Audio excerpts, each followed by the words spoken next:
आज की ऑनलाइन कक्षा में आप सभी का स्वागत है। आज हम हिंदी उड़ान के अंतर्गत कक्षा 8वीं पाठ 4 दीवानों की हस्ती जो एक कविता है उससे संबंधित दी गई गतिविधियों को हल करेंगे। आइए शुरू करते हैं। गतिविधि नंबर 1। दिए गए चित्र को ध्यान से देखते हुए मूल शब्द छांटकर लिखिए। जैसे एक उदाहरण दिया गया है मधुरता। मधुरता में जो मूल स्वर है शब्द है वो क्या है? मधुर। क्या शब्द है? मधुर मूल शब्द है। इसी प्रकार आपने इन दिए गए शब्दों में से मूल शब्द को छांट करके यहाँ लिखना है। शुरू करते हैं।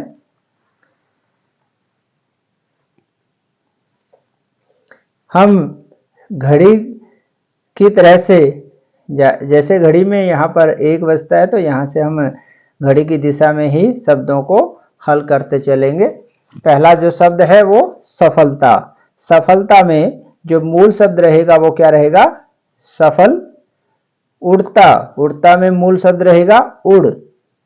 मानवता। मानवता में मूल शब्द रहेगा मानव। क्या रहेगा? मानव। नंबर 4 चंचलता में मूल शब्द रहेगा चंचल। कविता में जो मूल शब्द है वो रहेगा कवि। और कोमलता में मूल शब्द रहेगा कोमल। क्या रहेगा? कोमल। इस प्रकार हम मूल शब्दों को यहाँ पर लिखेंगे। गतिविधि नंबर 2।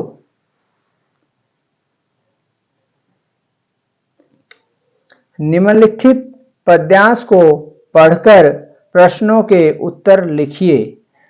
हम इस पद्यांश को, इस कविता या पद्यांश को पढ़ेंगे और अगले पृष्ठ पर इससे संबंधित कुछ प्रश्न दिए गए हैं उनको हल करेंगे। हम पंछी उन्मुक्त गगन के पिंजरबद्ध न गा पाएंगे, कनक तीलियों से टकराकर पुलकित पंख टूट जाएंगे। हम बहता पानी पीने वाले मर जाएंगे भूखे प्यासे, कहीं भली है कटुक निबोरी कनक कटोरी की मैदा से।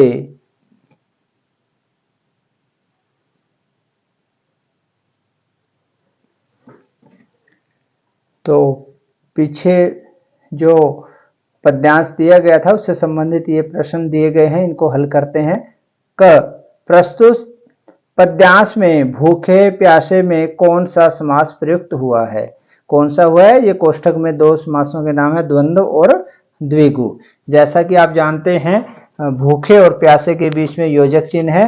इसका अगर हम विग्रह करते हैं तो बनता है भूखे और प्यासे। तो यहाँ पर द्वंद्व समास रहेगा। तो आप यहाँ द्वंद्व को निशान लगा सकते हैं और यहाँ पर लिखेंगे द्वंद्व समास। ख प्रस्तुत पद्यांश में कवि ने किसकी व्यथा का वर्णन किया है? किसकी व्यथा का वर्णन किया है? तो हमें पता है कि इस कविता में कवि ने पक्षियों की व्यथा का वर्णन किया है।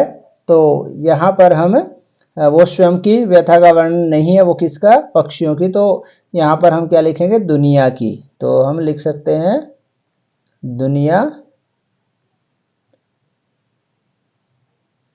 दुनिया की व्यथा का। वो उन्होंने स्वयं की नहीं बल्कि क्या है?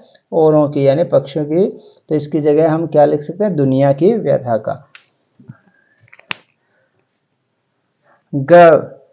गगन के 3 पर्यायवाची शब्द लिखें। तो गगन जो शब्द है उसके आपने 3 पर्यायवाची शब्द लिखने हैं।